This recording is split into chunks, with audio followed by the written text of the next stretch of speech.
धर ओट कहत बेदेही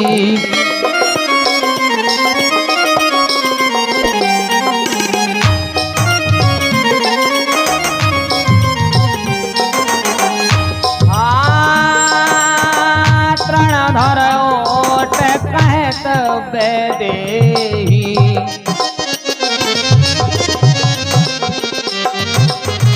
सुमरि अवध पति परम स्नेही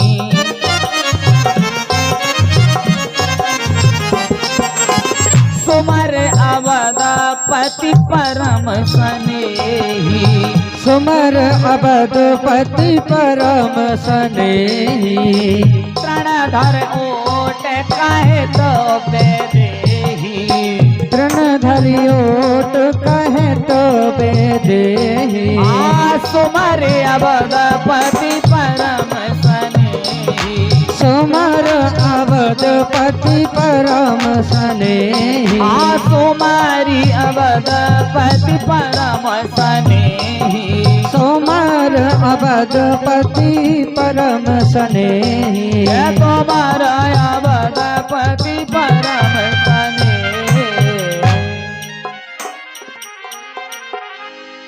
आहा, एक बात कहूं, पुराने जमाने की मेरी माताएं भले ही उनके मुंह में एक दांत ना होए, सोचो हैं, भले ही एक दांत ना होए, और यदि उनके बे डोकर घर नहीं है और कोई दिल्लान में आ गो दादा को नाम ले फलाने हैं का, तो वे किवाड़ की ओट में और वे फोपले ओटन से साड़ी को पल्लू दबा कर लाला घर नहीं है डोकरा, सोचिए बोल दिया करती थी वो नहीं है घर। इतने बुढ़ापे में आकर भी महाराज ने अपनी लाज का ज्ञान है। हम नहीं जाए द्वार पर राम जाने कौन होगा, वास्तविकता ये है। उस समय जब पराया पुरुष लंकाधिपति रावण आया, ओट के लिए कुछ नहीं दिखा तो एक तिनका ही तोड़ लिया। तृणधर ओट कहे तो बेदेही। हे धूर्त रावण, अरे मूर्ख, अभी भी समय है। अभी तो तूने मुझे समय दिया कि 1 मास महू कहा न माना, और अब मैं तुझे समय देती हूँ कि सुमर अवधपति परम स्नेही। अरे धूर्त, तेरी इस महाभयंकर कुकर्म के करने के बाद भी अवधपति नाथ तुझे अभय दान देंगे, तुझे अपनी शरण में आश्रय देंगे। अभी भी कुछ नहीं बिगड़ा, तू जा और उनके चरण कमलों में जाकर के अपने सर को झुका दे, कुछ नहीं बिगड़ा। तो तरीका हमारे पास होना चाहिए काय का, देखने का, है ना, देखने का। और जब तक हमारी दृष्टि सही नहीं होगी तब तक हमें सृष्टि भी सही लगेगी नहीं। अच्छा, यदि आप किसी पर उंगली उठाओगे, विचार करो, पता है ज्ञान ढूंढना नहीं पड़ता, आसपास ही डला भरे भरा धैर्य थे ज्ञान के। बस फर्क इतना है कि हमारा नजरिया कैसा है, ज्ञान इकट्ठा करने का कि अज्ञान को ढूंढने का। वो हमारा चयन है, वो हमें सोचना है। कैसा, आप किसी पर उंगली करो, एक, ठीक है, चलो ऐसे ही मान लो, मैं ही बताता हूं। अच्छा, आपके तरफ कितनी उंगलियां हैं? मेरी एक ही है ना। अच्छा, मेरे खुद के तरफ कितनी है? 3। तो गलती आप में 1 है, लेकिन मुझ में पहले से 3 है। तो पहले मैं अपनी 3 सुधारूं। जो ज्यादा बाला है पहले वो सुधरे, और कम बाला तो सुधर ही जाएगा। हम तो कई इतने से गंदे भय, तुम तो इतने गंदे डरे हो। पहले तुम धीरे धीरे धो के अपने आप को इतने से हो जाओ, फिर हम अपने आप को धुल लेंगे। विचार करिए, आप दूसरे से गलत को गलत नहीं कह सकते।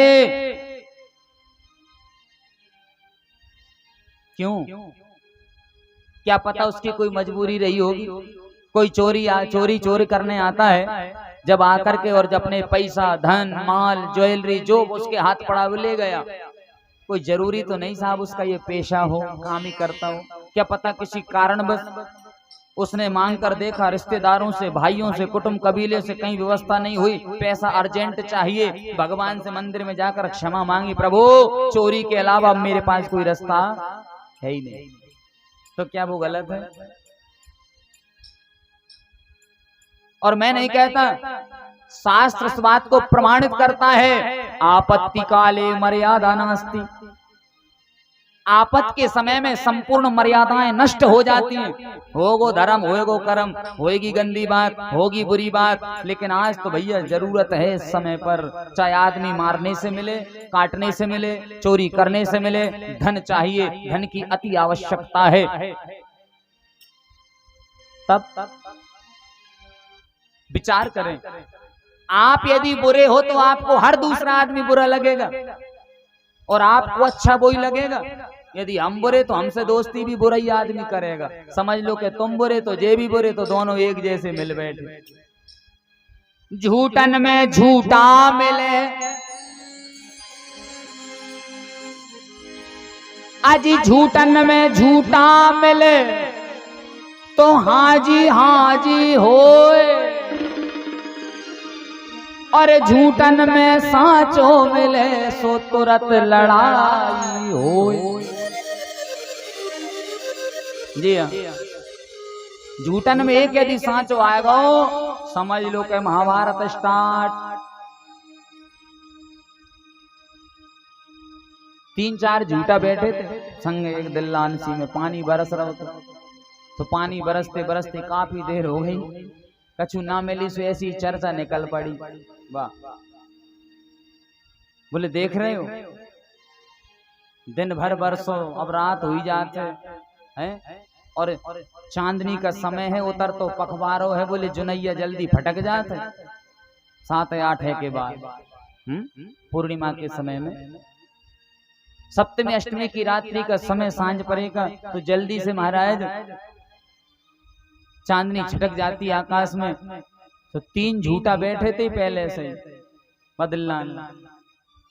अब आकर के जैसे महाराज आपस में चर्चा होने लगी, बोले देख रहे हो ऐसे भयंकर बरसात में जा जुनैया दिखा रही है। दूसरे बोलो वे तो झूठा ही थे, झूठ तो कहना ही है। बोले वाह, जुनैया क्यों ना होती, यदि पानी ना आता, बादल ना होते तो जुनैया नहीं छिटकती आकाश में।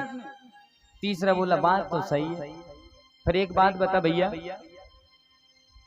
काश कोई ऐसी चीज होती कि जुनैया ने अपन यहीं से बैठे बैठे हिला देते।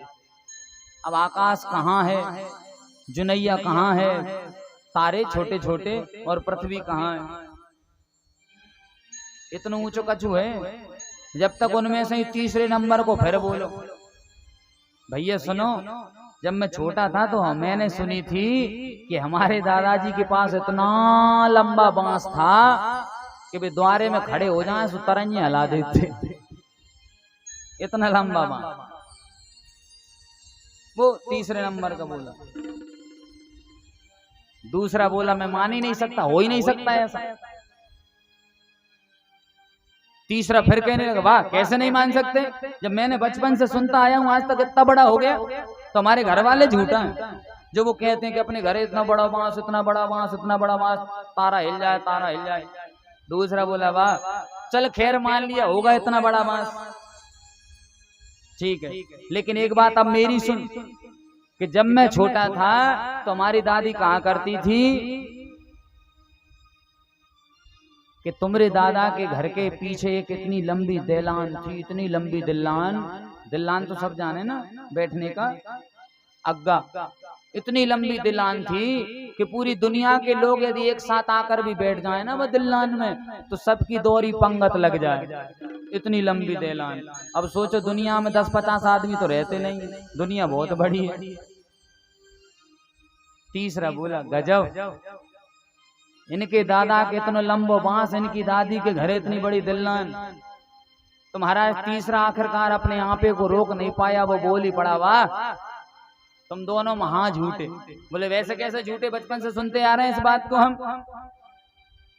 बोले इसकी दिलान तो होगी, मान लिया कोई लंबा चौड़ा भैया जमीन पर किसी ने लंबा हॉल बना दिया हो तो बन भी गया होगा, लेकिन तेरे दादा के इतना लंबा बांस आया तो कैसे आया, और यदि आ भी गया तो भैया तेरो दादा वो बांस रखता कहाँ होगा? जब तक चौथा बोल पड़ा सही बता दूं बोले रखता कहाँ होगा? जाके बाई की देलान में, क्योंकि इतनी लंबी देलान इसके पास है और इतना लंबा बांस इसके पास है, तो लंबी चीज लंबी जगह में ही रखी जाएगी। तो वास्तविकता झूठा में झूठा मिले तो हाँ जी हो गई उनकी तो आपस में, लेकिन झूठा में सांचो मिले सो तुरंत लड़ाई हो। यदि उनमें से कोई एक व्यक्ति भी ऐसा होता उस चीज का खंडन कर देता कि न इतना लंबा बांस कभी होता, न इतनी लंबी देलान आज तक बनी, तो उनमें वो 3 व्यक्ति में वो चौथा व्यक्ति महाशत्रु दिखाई देता कि जाए उठा के भगाओ भैया, पहले होगी सो देखेंगे। बांस पीछे नप जाएगा लेकिन पहले जाए हटाओ। चौथा व्यक्ति चित्त, उसको बदलिए, हमारे देखने के तरीके को सही करिए। जब तक आप सत्य जीवन में धारण नहीं करोगे तब तक आपका चित्त नहीं बदलेगा। जीवन में अच्छा सोचोगे,